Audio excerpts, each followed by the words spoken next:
Hi world, it's Tuesday and it's the 30th of July 2024 and I'm in a recording studio because I'm about to record some more videos for one of my beginners modules that's going to be a cut above what I've done before, and that's going to be a few months in the production and readiness, but that's in the pipeline. But today I'm doing something a little bit different.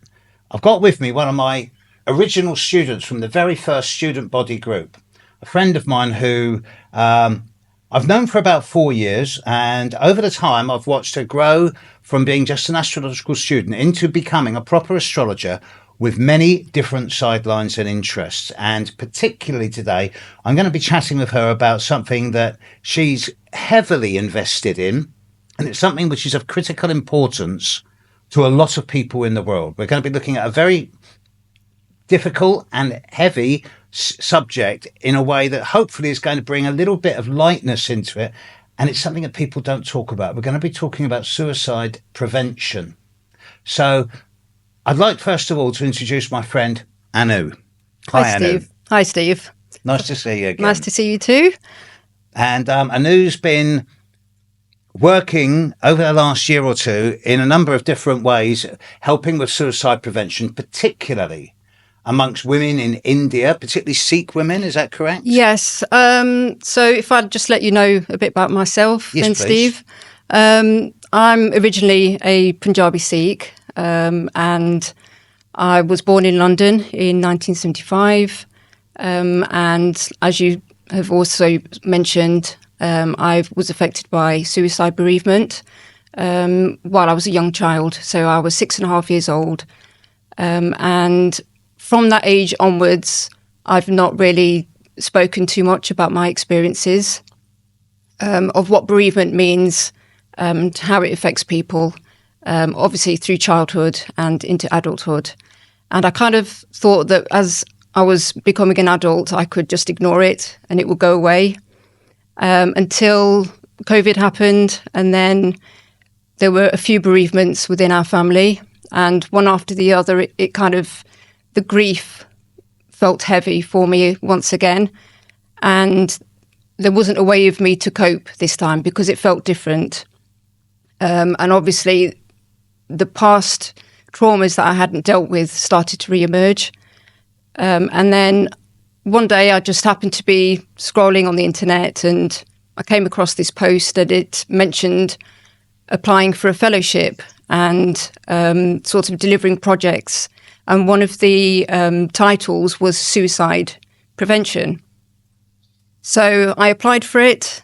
It was just a couple of days before the deadline. And I thought, if this isn't a sign, then, what is? So I applied for it, and everything, the process from there on in, it just fell into place. So it was with the Churchill Fellowship, who are based in London. And I was able to choose anywhere in the world where I wanted to go to apply some research for suicide prevention. So given what had happened to me, as my life experience, I applied to go to Punjab and to South India just to see what was happening in terms of suicide prevention in those areas. And yeah, as you say, I was working with, mainly women, Punjabi women. And I didn't actually know that even in South India, there is quite a high population of Punjabi Sikhs. So that was something that was different, for me to sort of include into my research. And also, sort of parallel to the research, I don't know if it was a synchronicity sort of with astrocartography, but as soon as I moved, I spent 5 weeks in India. I just felt so different, and different experiences were happening to me. And I wasn't worrying too much about home and what I'd, left behind. And I was focusing so much on everything that was appearing in front of me. So I had people that would be in situations and we'd have conversations, and it just so happened that they'd been affected by suicide. So I thought, wow, this is great. I can include this in my research. So things just seemed to fall into place. And the 5 weeks just flew by, unfortunately, but there you go. I had a great time. I have to ask, what's your astrocartography for southern India? Do you know? It does actually run through Bangalore. I think it's Neptune. So Neptune rising or Neptune on the MC? Neptune on the descendant, I On the think. descendant. Yes, I'd have to double check though. So your ability to empathically with other people at a one-to-one level. Yeah. And and I'm guessing it wasn't only what was the root? As a Westerner who's not been to the southern India, I only know what I read about and what I hear from other people. But I get the impression that a lot of the suicide stuff out there is because of family pressure and the pressure to become a doctor or a lawyer or to have the right marriage or something like that. And as the world changes and younger people are becoming more empowered, the willingness to just give in to parental pressure is really slipping away. So is this part of it? Yes, you're absolutely right. India in general has some of the highest suicide rates, globally. Really? And as you say, the education factor seems to be a huge problem, currently. In terms of passing exams, we're fortunate enough in this country that education tends to be free up to a point. In India, it is paid for, and there is a lot of pressure on the young people, so much that they don't let down their families, and they know how much their parents have saved or invested or borrowed even. There tends to be a lot of debt as well behind, paying for children to grow up into adults and, to move forward. So, yes, again, it was working with organisations who do focus on young people, so between sort of the ages to 18 to 24 tend to be the most critical age groups. Was there also an element of pressure around things such as LGBTQ, for example? There is, yeah. Again, that same age group, the 18 to 24-year-olds, seems to be the focus at the minute, where, LGBT communities, we've kind of moved away from more of the gender. So that's what I did realise. Because my focus was mainly on women. However, I did notice that the male suicides are increasing. And again, different communities. The caste system, for example, still is prevalent in India. So I have to ask then, when you were out there and you really woke up to this phenomena and you really researched it and worked with it a lot, learned a lot about it. Yes. So how did that affect you when you came back to the UK? How did you see it? Is there a similarity to situations in the UK? I think my main concern that I came back with was it correlated with what my mum had been through. So I could see the issues of immigration, for example, because she was initially, that's what she was. She would have been an immigrant. She came to this country when she was 15 and she worked straight away. As soon as, the whole family settled, they were working from day one. So I think immigration and possibly any traumatic past experiences that haven't been dealt with, those kind of issues seem to be common. As you know, the mental health figures in this country are not looking good. Suicide is on the rise globally. We did have a dip in 2008, which perhaps astrologically you could, look into one day and sort of see. Moving into Capricorn. There you go. Yeah, right. But yeah, so I could correlate a lot of what she had been through. So how old were you when she left, when she passed? I was 6.5. 6.5. She was 27. And she had just had my sister. My sister was 5 weeks old. So as a child, I obviously didn't know, of course, what it was. I just knew of what was left behind and, where I was to fit in afterwards.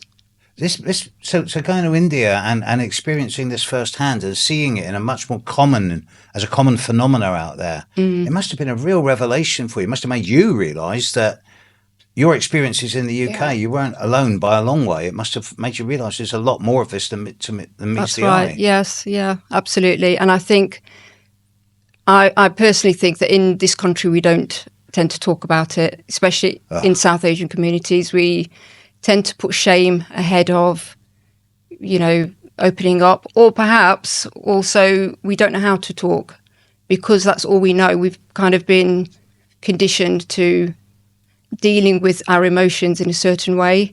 And I think if that could change, then we'd be, better at dealing with situations of death even. I think also, as I say, the issues of immigration were an issue. And the racism that went with and it. the racism, because I was born, as I say, in 1975. So, and I lived in Canning Town. Canning Town. Canning Town. Okay, right. So you know what was going on. Yeah. I don't remember anything because I was too young then. Sure. But obviously, those kind of issues with racism, and also I think if she did suffer from postnatal depression, as it was known then, possibly even what we now know as postpartum psychosis, possibly. Again, I don't know. There was no treatment given to her. There are no records. I don't have anything that can actually be produced as evidence to say that this is what was the issue. And then I do wonder also with figures that we have in this country, are they being made available? Are things being noted? Again, the same with India. The thing in India is they might be still behind, but they are actually making efforts to collaborate. India seems to be a real paradox at the moment because on the one hand, there's so many young people there, and they're obviously the future. But it still seems like the old guard are running the politics. Absolutely, yes. And that makes it ripe for revolution, and hopefully not a violent revolution. Hopefully, an intellectual or technological revolution. Yeah, I think so. That's the vibe I'm getting actually, because I've only just recently completed gatekeeper training with a company in India, in Bangalore. And they seem to be giving that message that the younger ones can sort of come through now and speak up and say, we want to, change the policies. India has tremendous potential. Absolutely. Especially with the ongoing technological revolution. So it's mainly the 18 to 24s, but you said something about 27 to me earlier. I did, yes. Have you heard of Club 27? Club or COP? Club, CLUB. Club 27. Yes. I honestly have not. Right. Tell me about it. From what I know, Club 27 is an age group that tends to be affected by issues around suicide ideation. At age 27? Yes. So I don't know if you know anything astrologically. So you mentioned a few names earlier, like Kurt Cobain, for example. That's right. Someone else said Janis Joplin, yes. The singer from the 60s. And I'm sure we could find others. Amy Winehouse, I think, is another Winehouse. One. Yeah. I don't know how old Hendrix would have been about that age, but he we don't know if that was suicide or not. Well, none of it is drug overdose or suicide. Probably not. It's just a cry for help. That's right. Yeah. And of course, 27 astrologically is the progressed moon return, which is the precursor of the Saturn return. Saturn return, yeah. So when you started talking about this to me a month or two ago, I started thinking, well, why? Not so much why do people kill themselves, because there's lots of documented reasons why they do that. But instead of just sort of getting on the bandwagon of going, oh, this is awful, what can we do? How can we help? Both you and I have specialist skills in being able to see things from an astrological perspective. So I thought to myself, well, there's got to be some way in which there's an astrological correlation with this, not just in terms of the age group of people. And as I mentioned to you before, many of the viewers here will be familiar with a thing called Maslow's hierarchy of needs. Yes. The need for food, shelter, and then hugs and cuddles, and then assets and wealth and money. But it's a hierarchy of needs. And I kind of come up with this idea of a hierarchy of challenging emotion, which can cause oneself to plummet. So I'd be interested to get your take on this, because it seems to me that at the very bottom, as far as I can see, there may be deeper, but I've not been able to access it. You've got despair. And with despair is when it's hopeless. You just give up. It's funny you say that word. That is actually included in our suicide training. So hopelessness. Hopelessness. Yes. That's absolutely. To me, that's despair. Yes. Above that, you get depression. Yeah. Where everything's under just a great big black cloud and there seems no way out. That's right. Above that, you've got despondency. Yeah. Where it's never going to be good enough, so why bother trying? And above that, you get melancholy, which is the tears of the clown, where you think, okay, I can get it as good as I can, but it's never going to be perfect, ever. So I thought, well, okay, there are astrological significators here. And I feel that there are, first of all, there are certain patterns in the natal chart which would make a person more prone to thoughts of suicide, if not the actual attempt or the event, because there's a separate school of thought that says that really, and this is a bit cruel, I know, but really people don't try to commit suicide. They either do it or they don't. And if they're trying, you've got a number of cases of people repetitive attempts to commit suicide. To me, that's just a cry for help. Yeah, it's the ideation. So suicide ideation is actually the stage that precedes the actual act. So you can be in a state of suicide ideation, as you say, in different levels over time, or it can be, a shorter amount of time. Yeah, it's very difficult to sort of gauge. Well, when I have looked at the ideas of death in a chart a number of times in different ways, and astrologically speaking, using standard astrological language, you would think, well, Saturn, with the scythe, the Grim Reaper, but Saturn doesn't deal with death, not really, not unless you're very old, and so you think, okay, well, Pluto then, death and rebirth, but Pluto deals with psychology and transformation, and it's a transformative death and rebirth. It's the death of the soul and the rebirth of the soul. So it's a constant upgrade of personality and identity. It's not physical death unless you're really old and or really sick. To me, the planet that you could look at Uranus and say, okay, that deals with sudden death, but that's not normally planned. No. To me, it's Neptune. Because Neptune's insidious, it sucks your energy away. It brings fatigue and confusion and nebulousness. It brings disenchantment. It brings hopelessness. Yeah. And people just feel so weary and so tired, particularly under a Neptune transit. Not so much of a Neptune aspect, because they learn to dance with that in their chart. But when they're under a difficult Neptune transit, like Neptune conjunct your moon, and all the family around you die and your home gets repossessed and your health goes, and you just think, oh, can I be bothered even anymore? I just want out.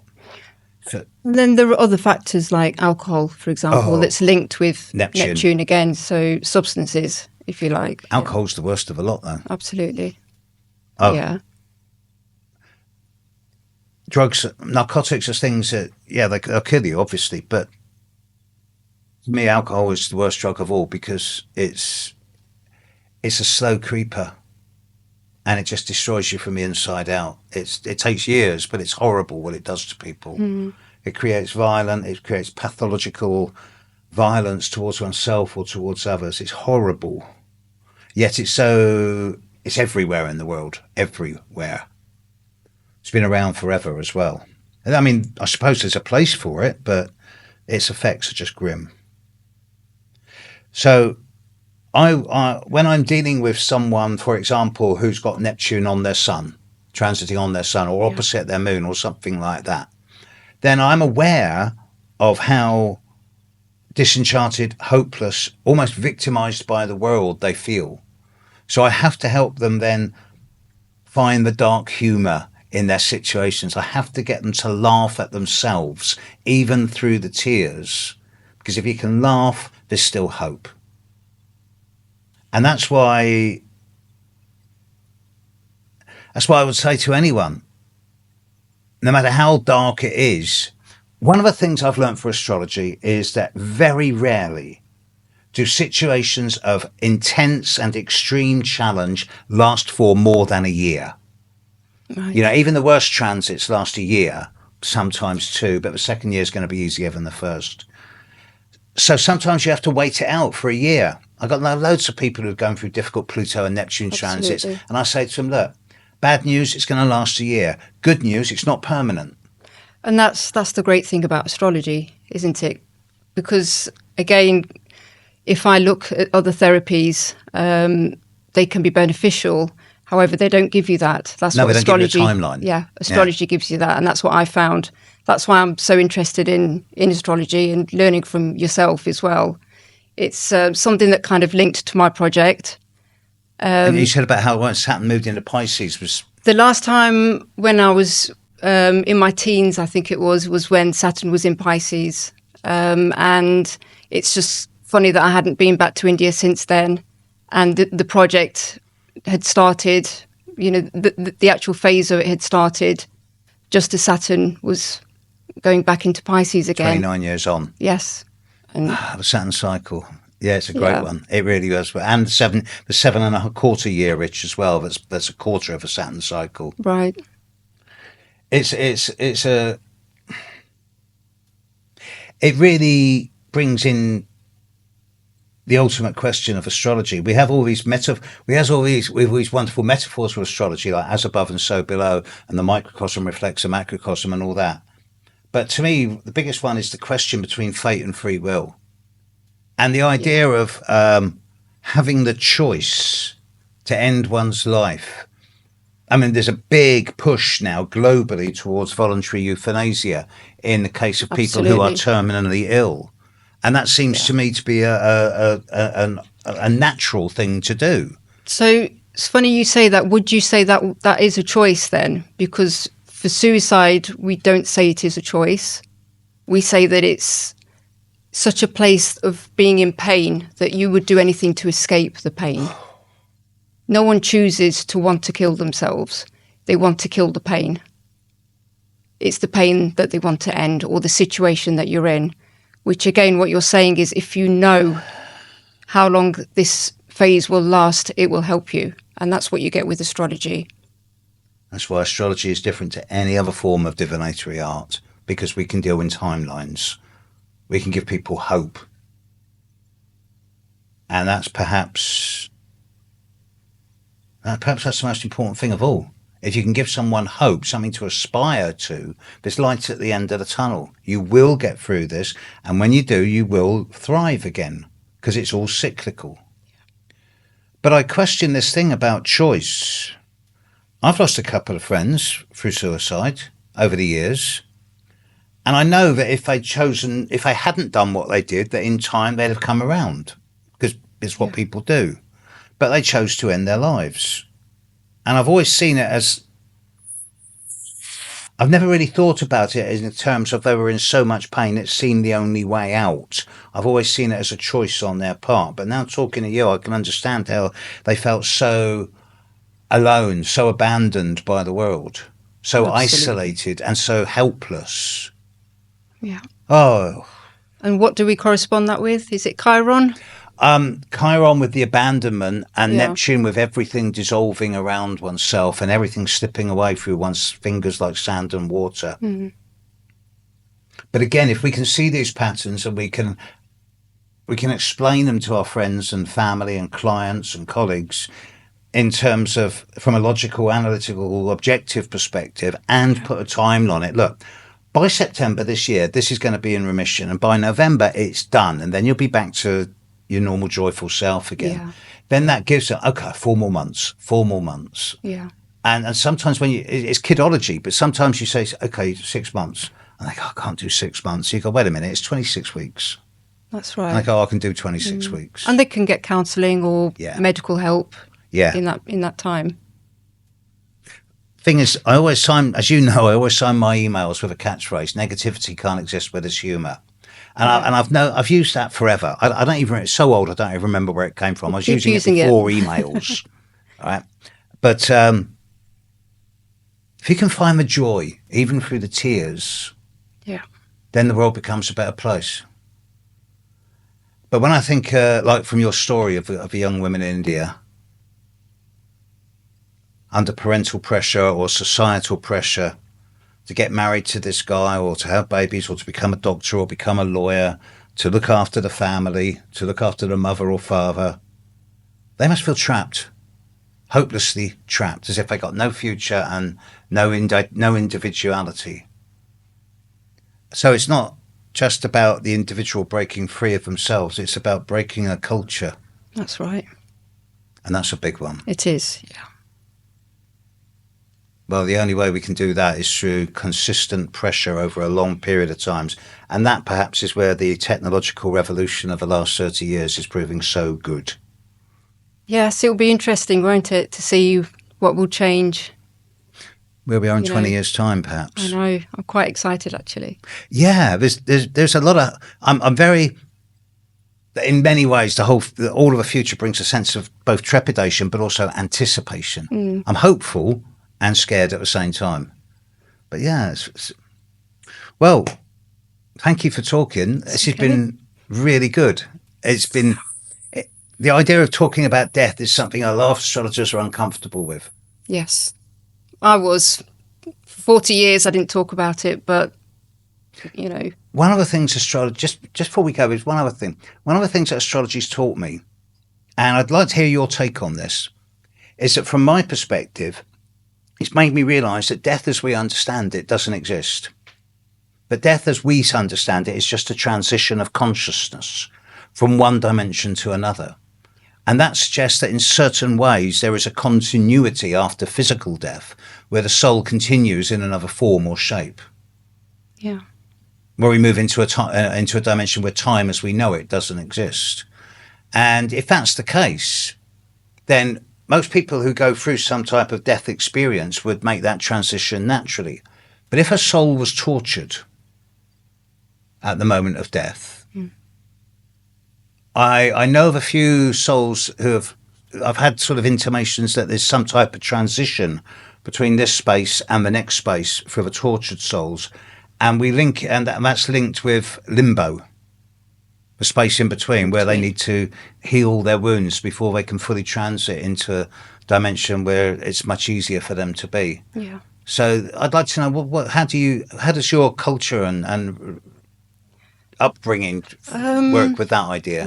Like I said to you, we don't tend to talk too much about that process. It's as with most cultures, everything is kept quite close to your religion. So you follow, the religious sort of, procedures. And we talk about the afterlife in terms of being a human, a good human being, in terms of doing your best on the earth with people that you're with, your family, your friends, serving other people, and that then will take you into your next life as, if you like, something that's good and positive, and as a progression.